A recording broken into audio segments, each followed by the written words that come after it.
দুই দশকের মধ্যে এবার এইচএসসিতে সর্বনিম্ন ফল, ন্যায্য নম্বর দিয়ে সততা দেখিয়েছে সরকার। রেজাল্টের এই বিপর্যয় অস্বস্তিকর মন্তব্য শিক্ষা উপদেষ্টার। সরকারকে সবাই ব্যতিব্যস্ত রেখেছে যেন নির্বাচন করতে না পারে মন্তব্য মির্জা ফখরুলের। আর কোনো আপোষ নয়, জনগণ ভোট চায়। জুলাই সনদ নিয়ে কোনো ছাড় নয়, আইনি ভিত্তি ছাড়া স্বাক্ষর অনুষ্ঠানে যোগ দেবে না এনসিপি। কয়েকটি দলের নোট অফ ডিসেন্ট নিয়ে গণভোটের দাবি নেতাদের। রাকসু নির্বাচনের ভোট গ্রহণ শেষ, স্বচ্ছতা নিয়ে প্রশ্নবিদ্ধের সুযোগ নেই। চাকসুর 24টি পদে শিবির প্যানেলের নিরঙ্কুশ জয়। দেখছিলেন ক্রাউন 7 সংবাদ শিরোনাম, এবার বিস্তারিত। 2025 সালের এইচএসসি ও সমমান পরীক্ষা এবার পাশ করেছে 58.83% পরীক্ষার্থী। জিপিএ 5 পেয়েছেন 69,097 জন। গতবারের চেয়ে এবার পাশের হার কমেছে 19%। জিপিএ 5ও নেমেছে অর্ধেকে। রেজাল্টের এই বিপর্যয় অস্বস্তিকর বলে মন্তব্য করেছেন শিক্ষা উপদেষ্টা ডক্টর সিআর আবরার। বৃহস্পতিবার প্রকাশিত এইচএসসি ও সমমানের পরীক্ষায় অংশ নেওয়া 12,35,000 পরীক্ষার্থীর মধ্যে পাশ করেছে 7,27,960 জন।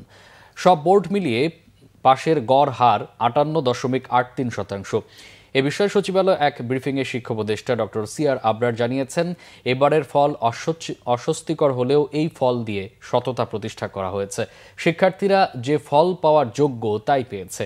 বোর্ড ভিত্তিক ফলে সবচেয়ে বেশি পাশ করেছে ঢাকায়, পাশের হার 64.62, বরিশালে 62.57 আর রাজশাহীতে 59.40। অন্য বোর্ডের মধ্যে দিনাজপুরে 57.49, চট্টগ্রামে 52.57, সিলেটে 51.86, ময়মনসিংহে 51.54, যশোরে 50.20, কুমিল্লা বোর্ডে 48.86, মাদ্রাসা বোর্ডে 75.61 এবং কারিগরি বোর্ডে পাশ করেছে 62.67% শিক্ষার্থী। এক বছরের ব্যবধানে জিপিএ 5 প্রাপ্ত শিক্ষার্থী 77,000 কমেছে। এবার 345 কলেজ থেকে শতভাগ পাশ করলেও 202টি কলেজ থেকে একজনও পাশ করেনি। বিএনপি মহাসচিব মির্জা ফখরুল ইসলাম আলমগীর বলেছেন, অন্তর্বর্তীকালীন সরকারকে সবাই ব্যতিব্যস্ত করে রেখেছেন যেন নির্বাচন করতে না পারে। দেশ বাঁচাতে জনগণ আগে নির্বাচন চায়, অথচ কিছু দল নির্বাচন পেছানোর পায়তারা করছে। প্রতিশোধ নয়, প্রতিহিংসা নয়, মানুষের ভালোবাসা অর্জন করবে বিএনপি। ঠাকুরগাঁওয়ে বেগুনবাড়ি ইউনিয়নবাসীর সাথে সকালে এক মত বিনিময় সভায় প্রধান অতিথির বক্তব্যে তিনি সব কথা বলেন। জানান, জনগণ পিআর পদ্ধতি বোঝে না, নির্বাচন হলে, সরকার গঠন হলে সব সমস্যা সংসদে আলোচনা করা যাবে। এ সময় বিএনপির আমলে ঠাকুরগাঁও ও দেশের বিভিন্ন উন্নয়ন কর্মকাণ্ড তুলে ধরে আবারও ধানের শীষে ভোট চাইলেন বিএনপির এই নেতা। জুলাই সনদ স্বাক্ষর অনুষ্ঠানের প্রস্তুতি নিয়ে সংবাদ সম্মেলন করবে জাতীয় ঐক্যমত্য কমিশন। সন্ধ্যায় জাতীয় সংসদ ভবনের এলটি হলে সংবাদ সম্মেলন করবেন জাতীয় ঐক্যমত্য কমিশনের সহ সভাপতি অধ্যাপক আলী রিয়াজ এবং সংস্কৃতি বিষয়ক উপদেষ্টা মোস্তফা সরোয়ার ফারুকী। আগামীকাল শুক্রবার সংসদ ভবনের দক্ষিণ প্লাজা অনুষ্ঠিত হতে যাওয়া জুলাই জাতীয় সনদ স্বাক্ষর অনুষ্ঠানের সর্বশেষ প্রস্তুতি নিয়ে সংবাদ সম্মেলনে বিস্তারিত জানাবেন কমিশনের সহ সভাপতি। আদেশ জারি সহ 3টি শর্ত না মানলে জাতীয় নাগরিক পার্টি জুলাই সনদে স্বাক্ষর করবে না বলে জানিয়েছেন দলটির আহ্বায়ক নাহিদ ইসলাম। জুলাই সনদের বাস্তবায়ন এবং দেশের সাম্প্রতিক রাজনৈতিক পরিস্থিতি নিয়ে সংবাদ সম্মেলনে তিনি একথা জানান। নাহিদ ইসলাম বলেন, আইনি ভিত্তি এবং আদেশের ব্যাপারে নিশ্চয়তা ছাড়া সনদে স্বাক্ষর করলে মূল্যহীন হবে। বলেন, সংস্কার প্রস্তাবে কিছু কিছু দলের কিছু বিষয়ে নোট অফ ডিসেন্ট রয়েছে, এটা থাকতেই পারে, তবে এনসিপির দাবি ছিল নোট অফ ডিসেন্ট নিয়ে গণভোট হবে। জনগণ পক্ষে ভোট দিলে জুলাই সনদ অনুমোদিত হবে। পরবর্তী সংসদে যার কনস্টিটিউট পাওয়ার থাকবে তারা সনদ অনুযায়ী সংবিধান সংস্কার করবে। পুরো প্রক্রিয়ার মূল জায়গায় থাকবে অর্ডার। এই আদেশের ভিত্তিতে গণভোট হবে এবং পুরো প্রক্রিয়ায় এগোবে। জুলাই ঘোষণাপত্রে প্রতারণা হয়েছে অভিযোগ করে তিনি বলেন, যার অর্থ নেই এমন আরেকটি ঘটনার সাক্ষী হতে চায় না এনসিপি।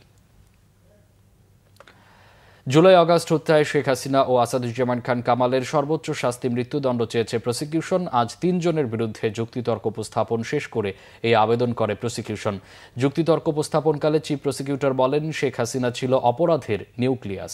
তিনি সকল অপরাধীদের প্রাণ ভোমরা ছিলেন। তাই 1400 জনকে হত্যার দায়ে 1400 বার ফাঁসি হওয়া দরকার তার। কিন্তু বাস্তবে সেটা সম্ভব নয়। অন্তত একবার ফাঁসি দেয়াই হবে যুক্তিযুক্ত। তবে অপর আসামি ও রাজসাক্ষী হিসাবে আইজিপি চৌধুরী আব্দুল্লাল মামুনের সাজার বিষয়ে ট্রাইব্যুনাল সিদ্ধান্ত নেবে। এই মামলায় সোমবার আসামিপক্ষ তাদের যুক্তি উপস্থাপন করবে। এদিকে চারঘাটপুলে 6 জনকে হত্যার মামলায় আজ অবশিষ্ট সাক্ষ্য প্রদান করবেন উপদেষ্টা আসিফ মাহমুদ সজীব ভূঁইয়া। এছাড়া আশুলিয়া হত্যা মামলায় পরবর্তী সাক্ষ্য গ্রহণের জন্য আগামী সোমবার দিন ধার্য করেছে ট্রাইব্যুনাল 2। রাজশাহী বিশ্ববিদ্যালয় কেন্দ্রীয় ছাত্র সংসদ, রাকসু ও হল সংসদ নির্বাচনের ভোট গ্রহণ শেষ। শুরু হয়েছে গণনার প্রস্তুতি। সকাল 9টায় নির্ধারিত সময়ে শুরু হয় ভোট গ্রহণ, বিকেল 4টায় শেষ হয়। ভোটাররা উৎসবমুখর পরিবেশে সুশৃঙ্খলভাবে লাইনে দাঁড়িয়ে ভোট দেন। শান্তিপূর্ণ পরিবেশে ভোট দিতে পেরে খুশি শিক্ষার্থীরা। তবে আঙুলে অমোচনীয় কালি উঠে যাওয়ার অভিযোগ করেন তারা। অমোচনীয় কালি উঠে যাওয়ায় সুষ্ঠু ভোট নিয়ে আশঙ্কা প্রকাশ করেছেন ছাত্রদল সমর্থিত ঐক্যবদ্ধ নতুন প্রজন্ম প্রার্থীরা। এদিকে প্রশাসনের অসহযোগিতার কথা বলেছেন ছাত্র শিবির সমর্থিত ভিপি প্রার্থী। 17টি কেন্দ্রে ভোট গ্রহণ হয়েছে। রাকসুতে 23টি পদে ছাত্রদল ও শিবির সমর্থিত 12টি প্যানেল ও স্বতন্ত্র প্রার্থী হিসেবে লড়ছেন 247 জন। এর মধ্যে ভিপি পদে 18, জিএস পদে 13 ও এজিএস পদে 16 জন প্রতিদ্বন্দ্বিতা করছেন। আইনশৃঙ্খলা পরিস্থিতি স্বাভাবিক রাখতে ক্যাম্পাসে র্যাব, পুলিশ ও বিজিবির প্রায় 3000 সদস্য মোতায়েন রয়েছে।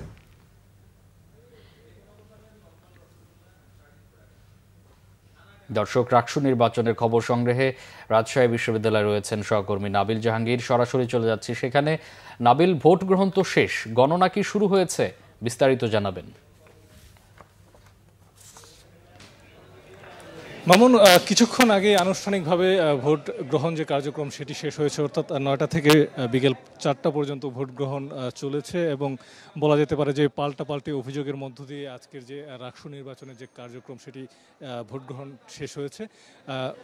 ভোট গণনা সেটি কথা রয়েছে যে 5টা থেকে ভোট গণনা শুরু হবে এবং যেমনটি আমরা জানতে পেরেছি প্রশাসনের পক্ষ থেকে বলা হচ্ছে যে 12 থেকে 15 ঘন্টা লাগতে পারে ভোট গণনার যে কার্যক্রম সেটি শেষ করতে। কিছুক্ষণ আগে আমরা দেখেছি যে ছাত্রদল মনোনীত যে সকল প্রার্থীরা রয়েছেন সেই প্যানেলের পক্ষ থেকে কিন্তু একটি সংবাদ সম্মেলন করা হয়েছে এবং সেখানে অভিযোগ করা হয়েছে যে 2টি কেন্দ্রে কৃত্রিমভাবে লাইন জেমিং করে সেখানে ভেতরে শিবিরের পক্ষে ভোট কারচুপি করা হয়ে থাকতে পারে, এমনটা তারা অভিযোগ করেছেন। এবং এর আগে আমরা দেখেছি যে ইসলামী ছাত্র শিবির তারাও সংবাদ সম্মেলন করে তারা যে অভিযোগটি করেছেন যে প্রশাসন তাদেরকে সহায়তা করছে না, সেই সাথে বহিরাগতদের ভেতরে নিয়ে এসে এক ধরনের চাপ সৃষ্টির অভিযোগ তুলেছেন ছাত্র দলের বিপক্ষে। এছাড়া আমরা ক্যাম্পাসের বাইরে আশেপাশে যে এলাকায় যেটি দেখেছি যে জামাত, শিবির তাদের লোকজন সেখানে অবস্থান করছেন এবং ছাত্র দল এবং বিএনপির লোকজনও কিন্তু তারা অবস্থান করছেন। তো সব মিলিয়ে বলা যেতে পারে যে উৎসবমুখর পরিবেশে শুরু হলেও পাল্টাপাল্টি অভিযোগের মধ্য দিয়ে আজকে যে রাকসুর ভোট গ্রহণ কার্যক্রম সেটি শেষ হয়েছে এবং 5টার পর থেকে ভোট গণনা শুরু হবে। মামুন। নাবিল, আপনাকে অসংখ্য ধন্যবাদ। দীর্ঘ 44 বছর পর আবারও চট্টগ্রাম বিশ্ববিদ্যালয় কেন্দ্রীয় ছাত্র সংসদ চাকসুর নেতৃত্বে ফিরেছে ইসলামী ছাত্র শিবির। সংগঠনটির সমর্থিত প্যানেল সম্প্রীতির শিক্ষার্থী জোট এর প্রার্থীরা 26টি পদের মধ্যে ভিপি, জিএস সহ 24টি পদে নির্বাচিত হয়েছেন। ভোর 4:30টায় সপ্তম জাকসু নির্বাচনের ফল ঘোষণা করে নির্বাচন কমিশন। 24টি পদেই ছাত্র শিবিরের প্যানেল নিরঙ্কুশ জয় পেয়েছে। ভিপি পদে ছাত্র শিবিরের মোহাম্মদ ইব্রাহিম হোসেন 7,983 ভোট পেয়ে নির্বাচিত হয়েছেন। তার নিকটতম প্রতিদ্বন্দ্বী ছাত্রদলের প্যানেলের সাজ্জাদ হোসেন পেয়েছেন 4,374 ভোট। জিএস পদে ছাত্রদলের সাফায়েতকে হারিয়ে নির্বাচিত হয়েছেন শিবিরের সাইদ বিন হাবিব। অন্যদিকে এজিএস পদে ছাত্র শিবিরের সাজ্জাদ হোসেনকে হারিয়ে বিজয়ী হয়েছেন ছাত্রদলের প্রার্থী আইয়ুবুর রহমান। চাকসুর ইতিহাসে ছাত্র শিবির সর্বশেষ জয় হয়েছিল 1981 সালে। এই ছিল এখনকার মতো। পরের সংবাদ সন্ধ্যা 6টায়। এর আগে 5টায় রয়েছে নিউজ টপ 10 দেখার আমন্ত্রণ রইল। এছাড়া বাংলা ভিশন সংবাদ ও সংবাদ সংশ্লিষ্ট অনুষ্ঠান দেখতে ভিজিট করুন www.bvnews24.com ও facebook.com/banglavisionnews এবং সাবস্ক্রাইব করুন youtube.com/banglavisionnews। এতক্ষণ সাথে থাকায় অসংখ্য ধন্যবাদ।